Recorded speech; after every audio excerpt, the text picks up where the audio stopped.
Marcus Freeman. Coach Freeman will begin with a few opening remarks. After that, please raise your hand for a microphone for one question and one follow-up. Coach Freeman.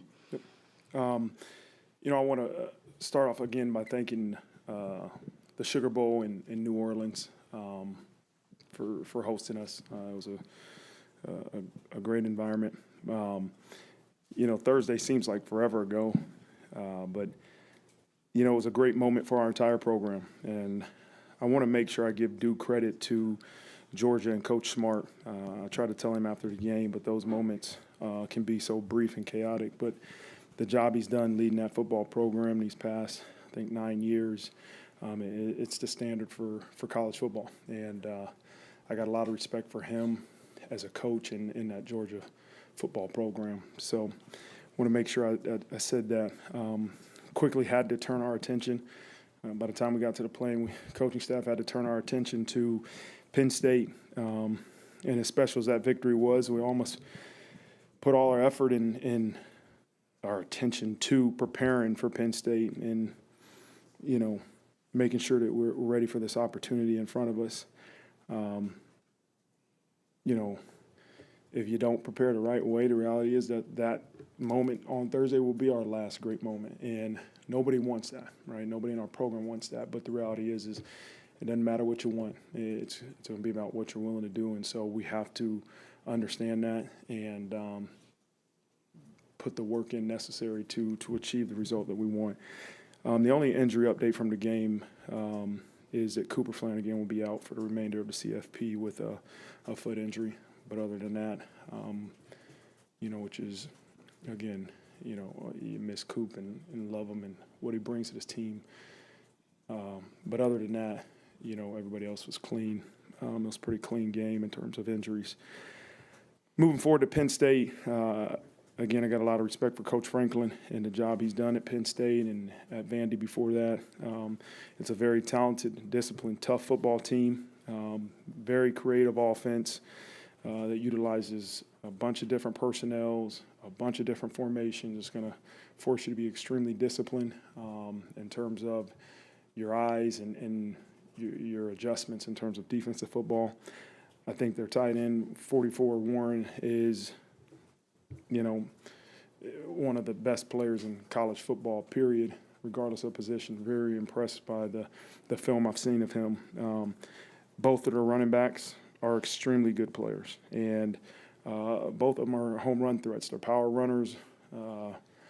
They got speed, good balance. They're tough. I think they're extremely talented players, and the quarterback is playing as well as he has all season. He's playing confident. He's throwing the ball well, making really good decisions, staying in the pocket, and delivering good balls. So their offense is going to present a great challenge for us defensively.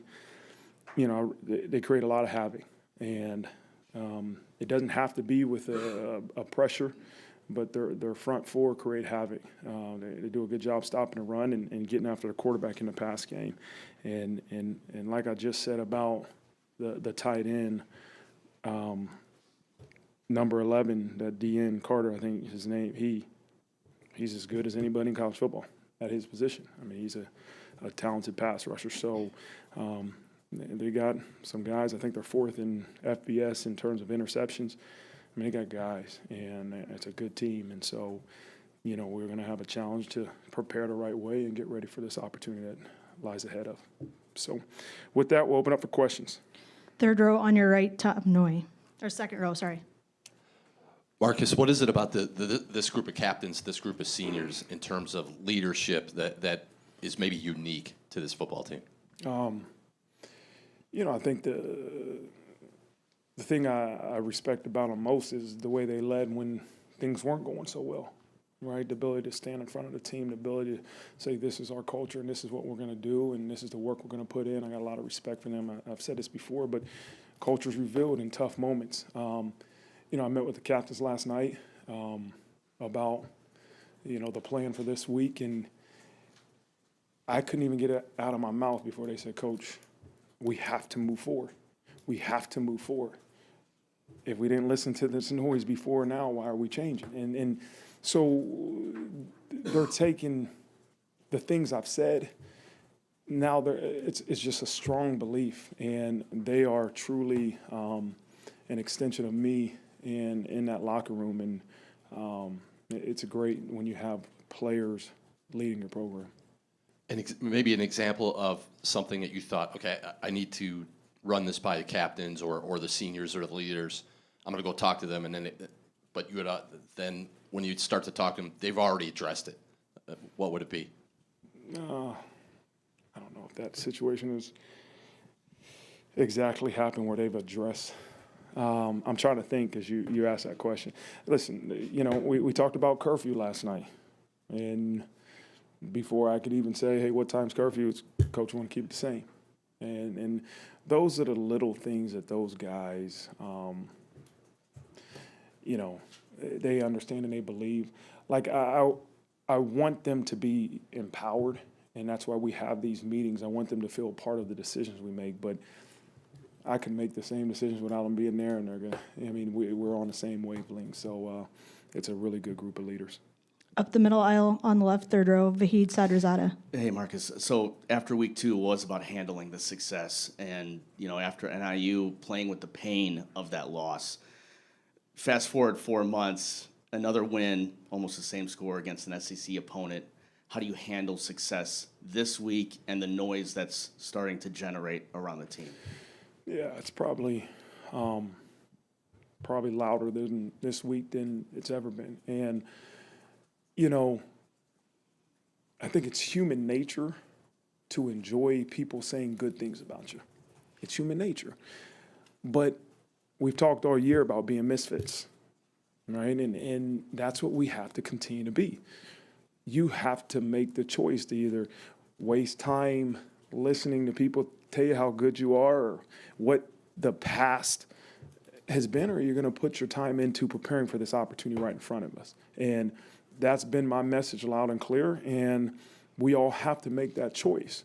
It's not the initial thought of daydreaming about the past or an uncertain future. It's that second thought that as soon as you start thinking about the past or what somebody's saying about your future that's uncertain, get back in the moment and put the work in that it takes to get the outcome that you want. Like, don't dream about the outcome. Put the work in. The minute you start dreaming about the outcome, put the work in that it takes to get that. And that's a personal challenge for everybody in our program. I asked you a month ago about your quarterback and what you've learned about him throughout the season. What did you learn about Riley Leonard after the Sugar Bowl, and specifically after the Sugar Bowl? It just, again, confirms what we've all learned about him. He is an ultra-competitive individual that finds ways to get his job done. And it's never perfect, but in the most crucial moments, he's going to find a way. And that's through decision-making, that's through his legs, that's through having to jump over somebody and flip on his head to get a first down. He's doing exactly what we asked him to do. And he's the first one, just like I would tell you about myself, that wants more. He has more. I have more, and we got to find a way to get more. But he's done a heck of a job, and he just finds a way. Third row on your right, Tim Priester. Coach, with obviously Jeremiah Love compromised to some degree, Jadarian Price steps to the forefront, but Aeneas Williams, if you could talk about the assets that he came here with and how he has developed, because it seems like you're in a position to lean on him more and more, maybe more, of course, with Love compromised. Yeah. He's a kid. Aeneas is a guy that we identified in camp, had a lot of talent. And I remember when we offered him right after camp. And he had a great senior year. He came here with a lot of ability, but he had to earn trust. Can you get your job done? Can you do exactly what your coach wants you to do over and over and over? And all he's done is continue to earn more trust throughout the season. And at first it was more just, hey, trust in the pass game, like can he protect and get his job done? And now you can put him in there at any moment, run game, pass game, get the ball in his hands, throw the ball to him. He's going to protect. He's a tough guy. And I love it because it just shows that he's put the work in. Because everybody that comes into our program has talent. Like, we've identified that. We're not going to bring you into our program if you don't have talent. But the ability to get you to play starts with your ability to play fast, right? And so what Aeneas has done is he's expedited that process through work, through intentional work, not just the work that everybody does in 20 hours. He's putting extra work to expedite the process of playing fast, playing physical, and getting his job done. And so credit to him. I mean, he's done a heck of a job. Coach McCullough's done a great job with him too. And then another personnel-related question on the other side of the ball. Junior Tui Alamaka was a guy that started out third team. He's coming around. He's playing at a pace that we didn't see before. The other day, Coach Golden said, I guess it was a couple of weeks ago, where would we be without Junior? Could you speak to that? Yeah, that's wild, man. I just wish that you could show everybody in your program what the future is when we start. I mean, Junior's a great example that I'm going to talk about now, but it could be utilized for so many guys in our program that, yeah, after fall camp, he was the third Viper.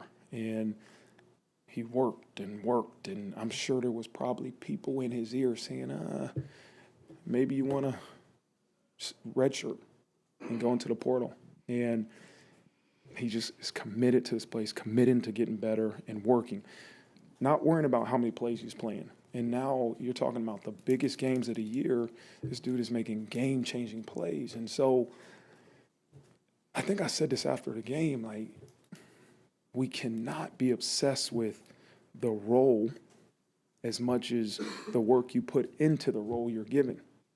Because if you do that, you're going to be a guy like Junior, and in the biggest moments of the year, you've just improved because you put everything into the roles that have been determined for you all season, and now you're making plays in the Sugar Bowl. And I love it, man. I love it for him. I love the example that he sets for our entire program. Back of the room, Levon Whitaker. Coach, I know you just talked about this on ESPN, but being able to have the potential to be the first black coach in the national championship, and that game also falling on Martin Luther King Day. I know you don't want to look too far ahead, but can you speak to the potential of that being a real-life scenario for you and this team? Yeah, I wanted to make sure to, I love my mom. I love my dad.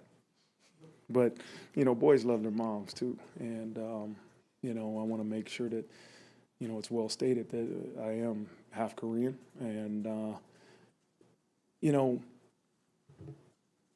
it is an honor. It's a great honor to be even mentioned, to be in this position. It's a reminder that you are a representation for so many others that look like you. And I don't take that for granted. And I'm going to work tirelessly to be the best version of me. And it's great because even the guys in our program, my own kids, can understand, like, don't put a ceiling on what you can be and what you can do. Now, with that being said, it's not about me, and it's not about the head coach. It's about us. And more than anything, I want an opportunity to achieve team glory with this program. That's what's important. And what that means to other people is what it means. But I'm just obsessed and so focused on doing whatever it takes to help us achieve team glory. And that's my mentality, and that's our focus, and that's what's important. It's not who's getting recognition. It's not being the first to do something. It's about, man, we got a chance to obtain team glory here in however many days in the Orange Bowl. And that's what we're going to do, is focus on the preparation that it takes to do that. Another question, you have a lot of mottos, one play, one life, team glory. I'm curious, at this point in the season, what's the most important, what's your favorite at this point right now? It's stay in the moment and win the moment. You can't win the moment if you're not in the moment. And that's more important than anything is, yeah, we want team glory. Yeah, it's one day, one life. It's one play, one life. It's one game, all those different things. But understand, most importantly, stay in the moment, win the moment. And the only way to win the moment is to be in the moment. And that's what's important. Front row on your right, Kurt Rollo. Can you elaborate a little more on the inspirational impact you and Coach Franklin are having on young people pursuing this profession, really all young people, with regard to coaches of minority backgrounds?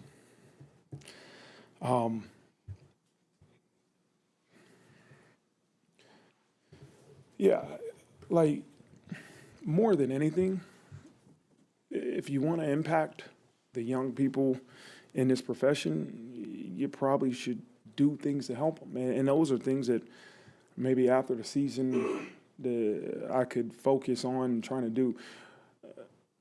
You know, like I want to be a representation. I am a representation, but that's not enough. If you want to truly help some people, then you got to be willing to make decisions and actions that truly help people. And those are things that probably, hopefully, after the season, I can do more of. But you know, right now I'm more focused on getting this team prepared for this opportunity we have in front of us. And who was maybe someone who you felt helped you or helped open up opportunities that you were able to accomplish this achievement? There's so many. I mean, so many and so many different races. I mean, you know, the impact Jim Tressel's had on my life, and Luke Fickle and Darrell Hazel, the guys I've worked for, it didn't matter what color they were. It was the way they went about their business. And, you know, but then I've followed Tony Dungy from afar, reading his books, meeting with him, Mike Tomlin from afar, Todd Bowles. I mean, there's great coaches, but you don't just follow them because of color of their skin. You follow them because their actions and the men of integrity they are and their hard work. You know, I think of Nick Saban. I think of Kirby Smart. I mean, those are guys you got to be yourself, but you're a fool if you don't study what the best do. There's something that they do that is helping them have success. So I have to be Marcus Freeman, but I'm going to study I'm going to study those guys, and some of them happen to be minorities, and some of them don't. Going to Zoom, Devin Jackson from the Philadelphia Inquirer. Hey, good morning, Marcus. Thanks for taking some time this morning. Wanted to ask about your defensive coordinator, Al Golden. You know, how important has that hire been for your defense, and what makes him, you know, such a special defensive mind and getting your defense to play really well, even though I know you had some injuries this year? He's been a tremendous hire for our program, not just our defense. You know, he is a tireless worker. He's got experience. He's intelligent. He finds a way to motivate his players and to get them to play at a high level. And I know we're talking about him, but there's a lot of guys on our staff that do those same things. But he's been huge. And the thing I love him is that the love about him is that he's able to work together well with his staff, and they produce a great output. And he's collaborative. I couldn't speak. I don't even know if I have enough time to continue to give him compliments, but he's been great for our staff. Back row on Then the I- left. Oh, sorry, Devin. sorry. Go ahead with the second question. You're good. Yeah. I was gonna say as a follow up, you know, obviously his experience coaching at the NFL level, being a head coach at a FBS or a couple of FBS programs as well. You know, how do you lean on that experience as well as you know, and gather some background in some of the decision making he makes? And I know he's your defensive coordinator, but I guess you know, how important has he been to you as well with his experience at the NFL level and also leading the program? Yeah, probably similar to the question, the answer I gave for the previous question. There's no substitution for experience. And if Al Golden or anybody else on our staff has experience in a situation that maybe I don't, I'm a fool not to use the wisdom that they've gained from their experience. And at the end of the day, I got to make a decision. But I like to gain wisdom from others that have experience doing things that maybe I haven't, and come up with my own decision after that. Back row on the left, Sean Stiers. Hey, Marcus. Jordan Clark has said, like when he was at Arizona State last year, he was pretty banged up most of the season. So I'm curious, kind of that evaluation you did of him, and then when he comes here, just everything that you've gotten from him this year, and has it maybe even exceeded, what you might have thought you would get from him this year? Man, Jordan is tough. My evaluation of Jordan was the film that I watched. He's a dang good football player, and he's tough because I did hear about the injuries, and he played through a lot of injuries. And a guy willing to play when he doesn't feel 100% speaks volumes about the competitiveness of that individual. Then he gets here, and his leadership traits, his the ability to make people in that room better, his athleticism, his coverage skills. He's a guy that had shown at Arizona State to play multiple different positions. And, the way he's improved that room, I think that's probably a bigger impact than anything. He came here to compete for championships and to put himself in a better opportunity to go to the NFL. But I think what he's done for this program far exceeds that. And he's made this program better, and we're dang glad that he's a part of our defense.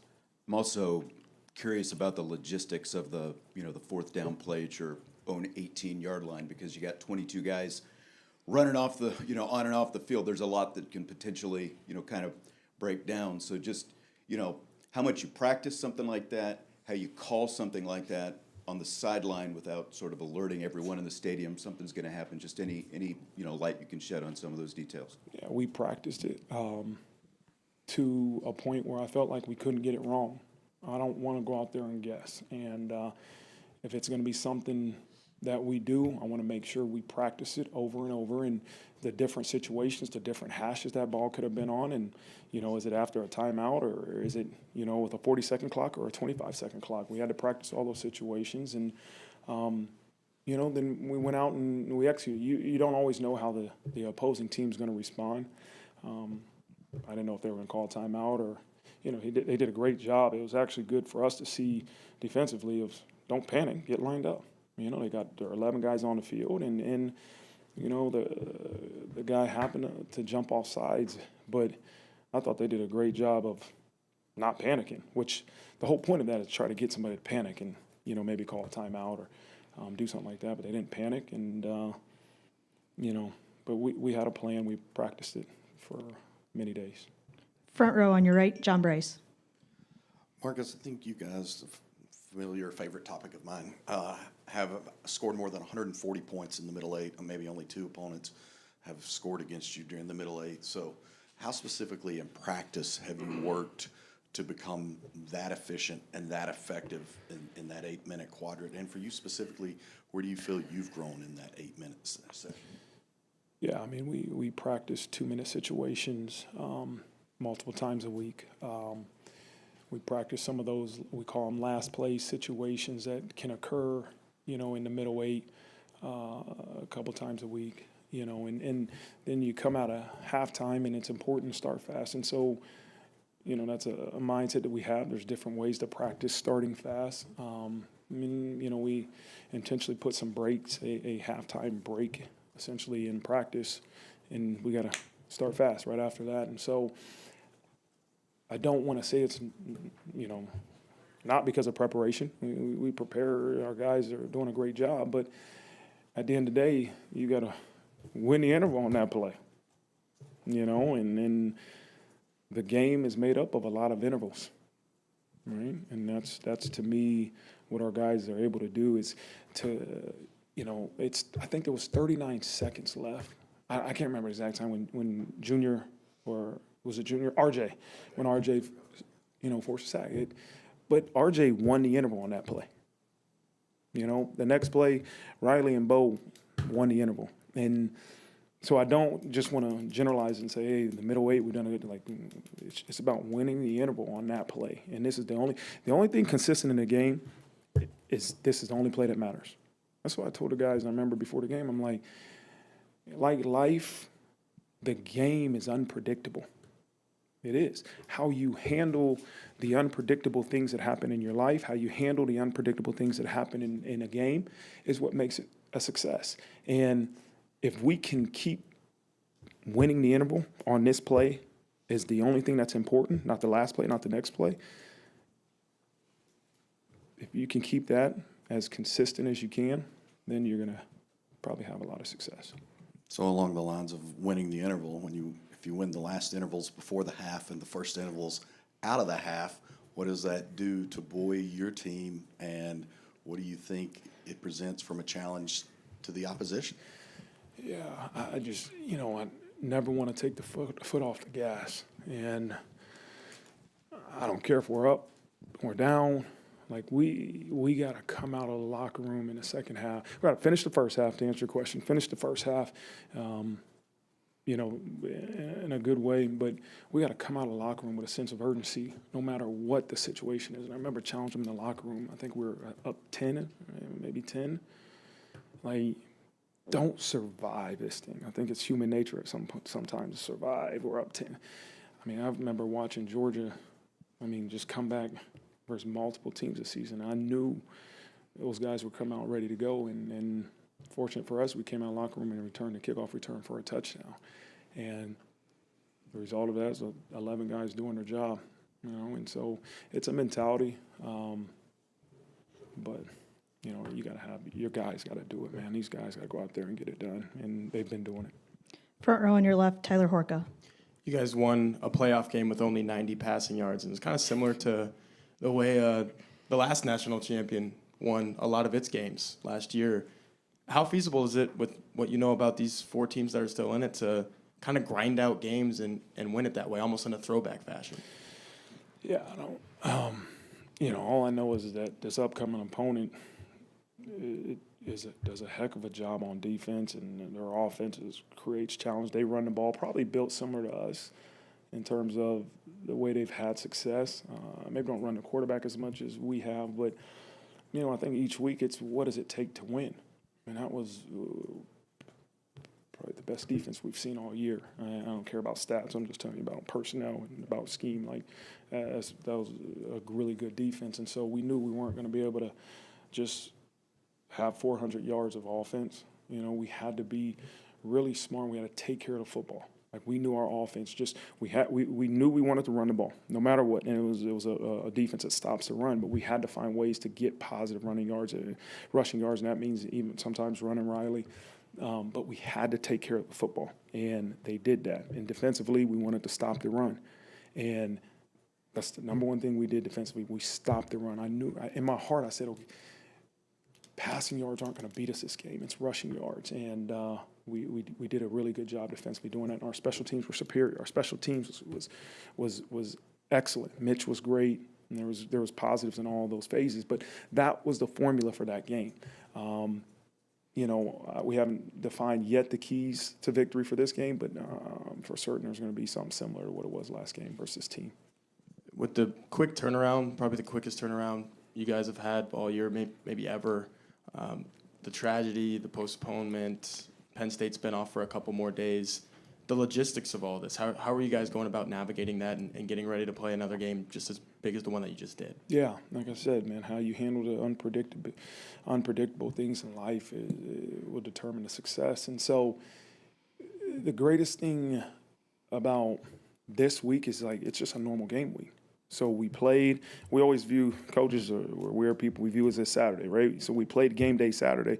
Yesterday was game week Sunday. Today's game week Monday. And so we've done this type of schedule for 10 out of 12 games, during the season. And so you don't have those extra days. Now, what we got to do is utilize the time we have to expedite the preparation, though. Because what you miss in terms of not having those couple days is physically, You know, we're pretty healthy after this past game, but the mental preparation of knowing exactly what to do. So we got to make sure we utilize every hour of the day to capitalize off of the preparation. But for us, it's new routine. This is just game week. We had 7 days between games. Front row on your right, Eric Hansen. Hey, Coach, good news. I think you're past the middle eight of this press conference. That's a long one, man. It is. I'll try to be easy on you. Coogan's speeches, I don't know how much you even hear about what the content of them are, but I'm curious. You're talking Pat Coogan? Yeah, Pat Coogan. What the effect of his words are on this team, what the effect of his kind of zigzaggy journey is on this team. Pat Coogan. What do you, in terms of helping you be a better team. Oh, yeah. Cougs is an unbelievable leader. He is passionate about this place, and he's passionate about that position. You know, he's another guy that we could use as an example, is almost like we did with Junior. That started the year as a backup. He was a returning starter, and to start the season, we felt like what was best for that game was, you know, to have him a backup. And he didn't complain. He just worked. And now, you know, he's in the position he's in where he's our starting center, and he's just battling and doing a great job, and he's leading a group. I mean, he's a mature individual that there's some young guys in that offensive line room that he is leading, and he's having a major impact on that room, but also our offense. He's got some mottos too. Oh yeah. Yeah. I got to hear some of these speeches. Yeah, you need to look at Twitter from this last one. The last thing for me is the early enrollees, the few guys that are here. What do you get from having? What does you as a team and a coach get out of having them here? What do you hope they get out of this experience? Yeah. They have to add value to our program, or we're wasting time. If there's somebody in our locker room or in that team meeting room that's not adding value to our program, they shouldn't be here. And that's what we've communicated with them. Your role now for the value you're going to bring is scout team, and all four of those guys have to make sure they add value to our program, and they did. Those four guys made us better. Those four guys that we brought in made us better. And here's the other thing I told them is the reward, the feeling they get from the reward of the last game is going to be different than any feeling they've had leading up to that point. And I remember the very first day they were here, I said, you guys get excited and you're happy when we win, right? And yeah. They're in the back of the meeting room, and they're like, yeah. I said, just wait till after this next one where you're invested in this program, because the amount you invest is going to determine the feeling you get from the reward. And those guys have invested in our program. No matter if they played on the game, they played in the game or not on Thursday. They didn't play, but they had a part of making sure that we were ready for that game. And I hope they get as much out of it as they're giving to this team. You know, that's why they're doing it. I hope they're learning. They're getting just thrown into the fire like this is. You're talking about. It's different. Last year with CJ, we were getting ready for a bowl game, right? It's a little bit different. You're talking about you're thrown in the fire, getting ready for a playoff game, and those guys have done a really good job in the short time they've been here. That's our time for today. Thanks, Coach. All right. Like you knew. You sense it.